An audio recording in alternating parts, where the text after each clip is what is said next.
സാധാരണയായി നമ്മൾ പാലിക്കേണ്ട കുറച്ച് cyber hygienes. Application, operating system എന്നിവ റെഗുലറായി അപ്ഡേറ്റ് ചെയ്യുക. അതുപോലെ തന്നെ OTP, പാസ്വേഡ്, ATM പിൻ നമ്പേഴ്സ് എന്നിവ ഗാലറിയിൽ സൂക്ഷിക്കാതിരിക്കുക. പബ്ലിക് വൈഫൈ ഉപയോഗിക്കുമ്പോൾ ബാങ്കിംഗ് ചെയ്യാതിരിക്കുക.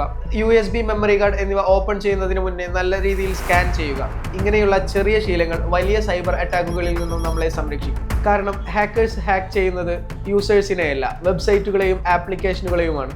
ഒരു ഹാക്കർ ഒരു വെബ് ആപ്ലിക്കേഷൻ്റെ ഡാറ്റാബേസ് ആക്സസ് ചെയ്ത് കഴിഞ്ഞാൽ അതിൽ നിന്നും അതിൻ്റെ യൂസേഴ്സിൻ്റെ user name, password, emails, personal datas ഇങ്ങനെയുള്ള കാര്യങ്ങളെല്ലാം ഹാക്കേഴ്സിന് ലഭിക്കും.